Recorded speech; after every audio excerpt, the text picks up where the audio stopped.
Yeah, coming back to Dr. Kinawi, fantastic presentation. In fact, it is the first time I'm seeing, in a sense, that how artificial intelligence can be used in cybersecurity and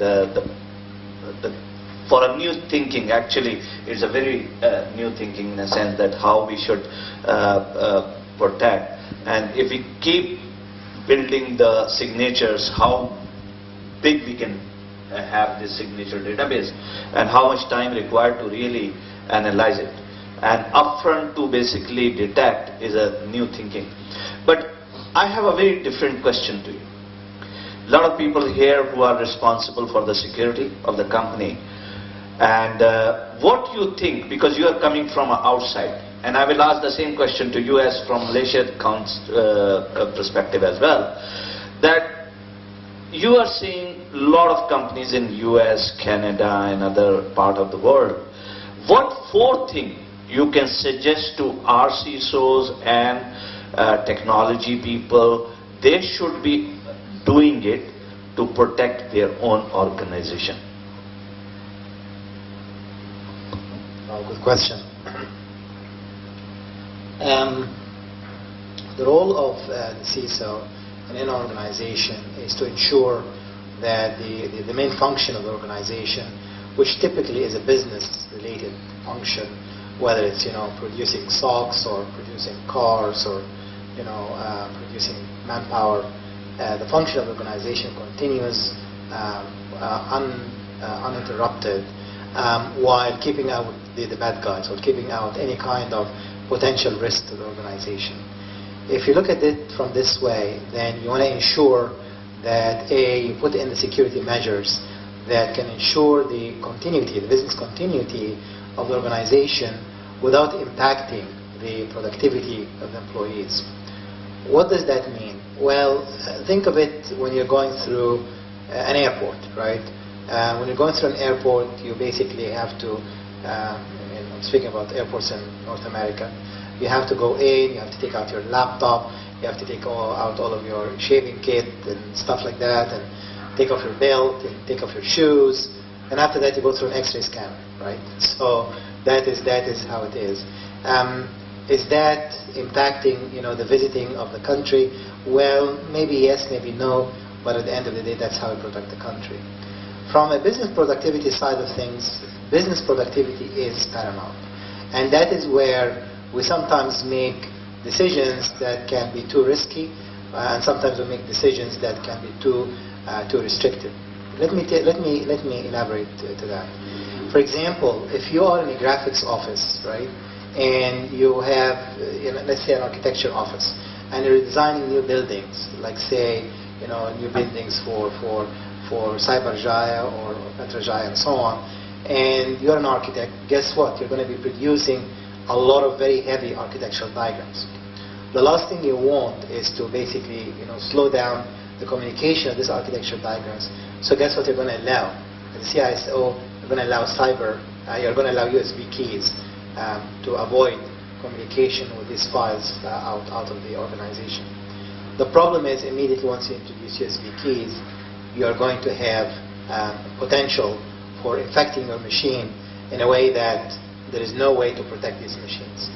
So you're always going to have to make these decisions. You're always going to have to look at the decision of business continuity versus, restrictions on the user to ensure security. And a smart CISO would have to balance those without compromising either. And that's where technology helps, right? That's where I would say you would need to, for example, look at your architecture from a holistic perspective. In fact, during the break, some of the people from the chartered bank there suggested that I should have probably put an architecture diagram, and I think that's a good idea. I'll do that later on. So my suggestion would be ensure that your perimeter is secure. And in your perimeter, you want to basically have typical best of practice, best of breed solutions out there. B, you want to ensure that the point where the users do their job, their machines, the PCs and so on, are sufficiently protected without in any way impacting the productivity, because at the end of the day, the productivity of your users are very important. Number 3, look at your data. Data, right? Files, that is the core, that's the jewels of your organization.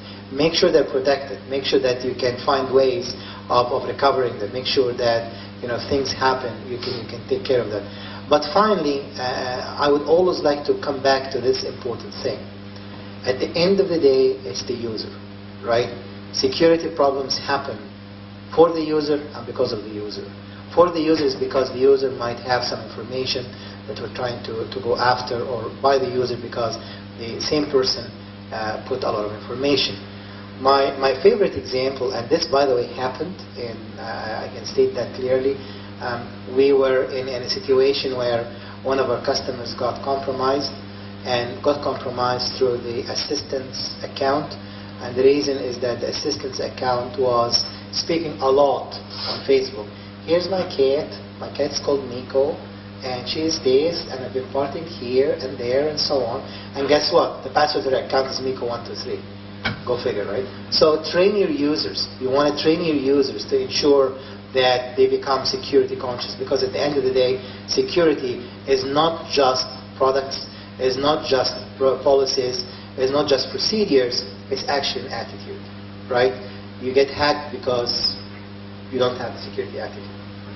That's a very long answer to the question. Yeah, just because, Jay, you have a very good perspective of Malaysia in a sense, and you understand the companies here. You work with these companies too. What you feel that you can give a message to these people, at least your 4 advice to these people that they should be doing it? Okay, thank you very much. Good question. I'll divide that into 4 simple things. People, process, technology, collaboration. Let me elaborate what I mean by that. People. Globally, if you look at the United States, the Department of Defense in 2005 came up with the DoD 8570 directive. They figured out that one of their biggest threats was actually at that time, it was that they were facing from China.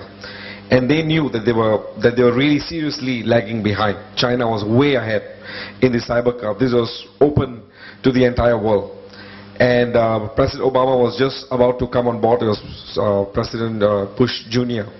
And the DoD embraced their weakness. They realized we have a problem, and a serious problem, and we need to quickly build up. Because at that point, what they figured out was if they added every single graduate of science and technology in the United States and they put them together, the total number of graduates that came out of the United States was not even half the total number of graduates that came out of only a certain state within China. So you look at a mismatch of number of people, they knew that there was just no way that they were going to actually catch up, right? And they came up with a clear documentation. They bit the bullet and said, okay, this is going to be the framework.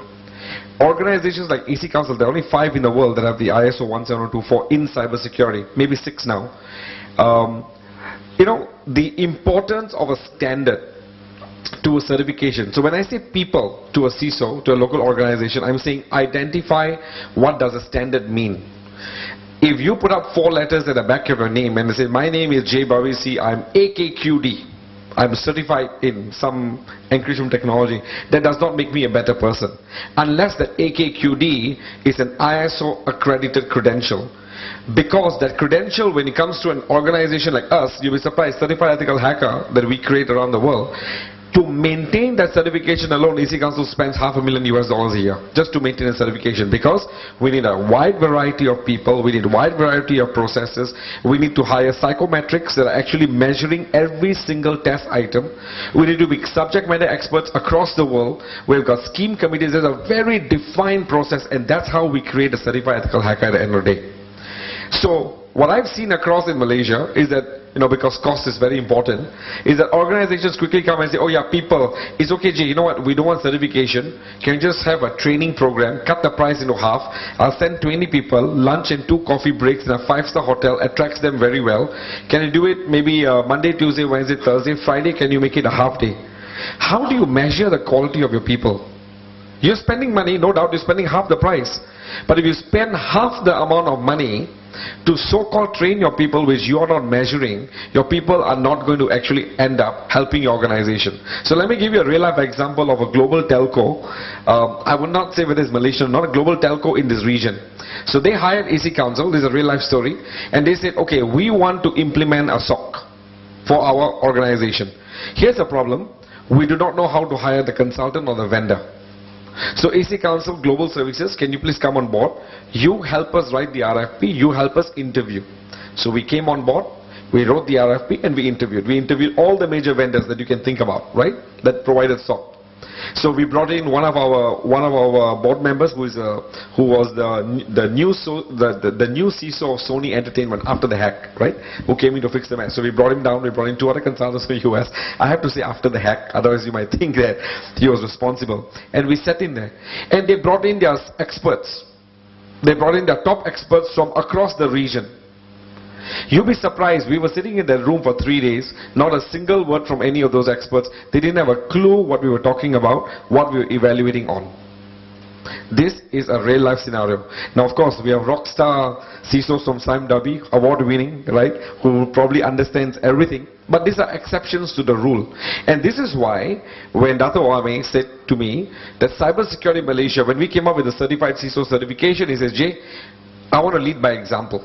I want my team to compulsorily sit in that program, and I'm going to sit. Dato Ame was in the same hotel when we actually ran the Certified CISO program, and he sat in there for 3 days, leading by example his entire team. And then they went through the examination. So people is extremely important. If you're not going to train and certify your people, not with any crappy certification, but with an ISO accredited, globally recognized cert, you're never going to be able to build the talent pool that you're going to require. And this is where the importance of universities come in. When you work with an online accredited university, for example, EC Council University, our graduates go on and work with, the top consulting firms of the world. There's a reason. Because there's a hands-on element that you put behind these people that when they come out, they can actually practice. So the question you have to ask yourself if you're a CISO in Malaysia is one question. If I put you in front and I put 3 consulting firms in front of you, PwC, Deloitte, KPM, maybe not Deloitte, they just got compromised, but let's say PwC, KPMG, and let's say Grant Thornton, for example, right? If I put the 3 of them in front of you, and they are all consultants, they can provide you with people. Do you have the confidence in your organization that my people know how to evaluate them? Or are you going to sit in the room and say, yes sir, whatever you say is, like a visit to a doctor, whatever you say is all true, all correct. So I think this is where Malaysia is lagging. I have not seen Malaysian companies be able to stand up to consulting firms and say, hang on a second. Like, my good friend was talking about data science. I started talking to him about false positives, right? I know at that point he knew that I was looking at my phone, I was paying complete attention to what he was talking about, right? But I think that's the area that's lagging in Malaysia that we see. I'm not generalizing, but I would say by and far, you would see this come all across. RFPs are RFPs, paper processes are very great, but are we going to the depth when we are talking to people? And my answer is no. So people is something that I'll pay a lot of attention to. Second is processes. Malaysian companies are fantastic with processes. I have seen companies in Malaysia, in banking, in telcos. If you go to the office, you ask their processes, they look better than any brand new library that is open. Volume 1 to volume 21. It has no dust at all. None of the books have got dog ears, right? Because no one's even flipped the processes. It was written by a consultant, locked and key. You ask somebody, do you understand volume 2, page 24, policy 16? Explain to me how it implement. Don't know. But do you have 27,001? Yes, we do.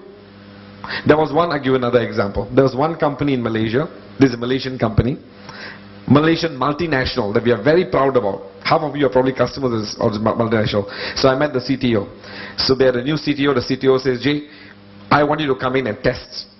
So I said, why call EC Council? You can call any of the consulting firms. No. I want the guys that work for the Pentagon, show me how bad it is. I said, give me 5 days, I'll break everything you have. He says, Jay, I doubt it. Don't mind me saying it. I really doubt it. So I said, are you challenging me or are you serious? He said, no. I'm not challenging you, but I'm quite serious. As I said, okay, why do you say that? You're so confident. He said, our processes are very good. I've got the ISO 27000 certification. I have got this following 15 certifications, including the certification that I have from my regulatory authority. So obviously I've got everything lined up. I say, okay, 48 hours. We own their entire organization. We crack their core databases. We crack their customer databases. This happened to be a telco actually. So what we figured out was we could actually send an SMS to every one of the customer that was traveling anywhere in the world. You know, roaming charge for SMS is $1 if you're there. Can you imagine if I started sending one SMS to all of your customers every minute and you're roaming? What kind of financial loss, what kind of damage you're talking about? So I went back to him after 36 hours. I said, bro, sorry man, I told you 5 days, but actually we did it in 2. So he looked at me and said, how can that be? I said, very simple. Your processes, but nobody understands what the processes are because you don't have an implementation. The second point I'll tell to a CISO is be proud about your accreditation, but you and I both know that accreditation means nothing unless it's implemented. And test. Test your people. And back to my first point, if your people don't understand what the processes are, if you don't have certified CISOs, because CISO's role has become one from a 4-digit to a nightmare, because now anything to do with security is CISO. The CISO is the scapegoat of the organization. This is the person that gets killed first. The moment, you know, what I call a CISO is the chest guard, right? When you get a bullet, just put a CISO in front. The CISO dies. The human being survives. The CEO and the boss say, oh, I don't know, the CISO, I fired him, lousy guy, lousy person. We are very good. I got a new CISO, new chest guard. Until the next attack happened, that fellow dies. He's out. Okay, now we fired him also, all useless. But actually, is the organizational memory that's important. So when you talk of processes, I would like to talk about developing an organizational memory, and this is what the purpose of processes are. A human being has a memory. Does the organization have a memory? Right? You have an attack and an attack and an attack. Does the organization become smarter on how to deal with this? Is the second point. In terms of technology, is my third advice. There are lots of technologies out there. You go to RSA in San Francisco every year. You can walk from morning till evening till the sunset, and you'll go booth after booth after booth. You'll get brain freeze. Because by the time you come out, you'll be completely blurred. You wouldn't know, you know, which one is the better technology. But when you have a technology like what we are talking about here, that Dr. Husam has been talking about, you need to have qualified people that are able to have a good academic and practitioner discussion with them. So that you're going to be able to say, okay, I like this. Alright, when you say false positive, you say 0.5, 0.6. I like to see that in effect. Can we have a pilot? Can you run a pilot? I like to see the data within 3 months. They will enjoy working with you. You will enjoy working with them. Rather than, okay, I don't know what you said. Your diagram was really nice. You move your mouse up, the whole thing turned very good. Okay, just put it up because I'll go to my board and say, I bought a technology. Things didn't work. What can I do? But who's going to talk to him about configuration? When you implement his technology, how is it interfering with other systems? How is it going to affect your processes? How is it going to affect the customer base, because you might have errors that actually come out, right? So these are things that you will need to be able to be far more informed when it comes to technology. And fourth is the culture of collaboration. And this is where the bad guys do a far better job than the good guys. If you go to US, there's a hacker conference called DEF CON, right? DEF CON started with 20 people in a room. Now I think it's year 15, I think, 24,000 people. 24,000 people. If you go to DEF CON, right, they take the whole city down. Is it done in Las Vegas? Everyone's with so many people with tattoo, long ponytails, you know, all of them are like roadsters, you know, bikers, and torn jeans, you know, really rough big guys, and some guys with suits, you know, and these are all hackers. But they collaborate. They go in the dark web, they're actually sharing information. Hey, I compromised so and so, here's the code. They're able to share, they're able to collaborate. But what will the good guys do? Oh, I cannot tell you. How good are you? Sure or not? I'm okay. You? I'm also okay. Everybody's okay, but both get hacked. That's the problem. Why? Because we don't have the collaboration. We are so scared. Oh, if I tell him, then he will go and tell somebody else that I'm weak. So that's why around the world, the idea of ISACs have actually come up, right? Information Security Sharing and Analysis Centers, right? So in the US they have health ISACs, they've got banking ISACs. I've been talking to Dato Arif and Dato Ami a lot about this, and I believe in Malaysia you're going to set up some, well, not you, we are going to, Malaysian, I forget sometimes, right? We are going to set up ISACs. I think we need to have a lot of ISACs where in a closed environment, I know that Bank Negara has done something for the financial sector, and I know that it's done in Bank Negara, and that's great, right? The question is in this meeting meetings, what do you actually discuss? Do you actually share data? Do you actually share threat intelligence as an industry together? I think this is something that should be thought about. But it's not being done in healthcare. It's not being done in transportation. It's not been done in other critical services. So I think the idea, the concept of collaboration in a closed-door environment where we speak as an industry openly, knowing that whatever is discussed in the room stays in the room, and we are saying it for the benefit of one another, is the fourth advice that I would give to a CISO.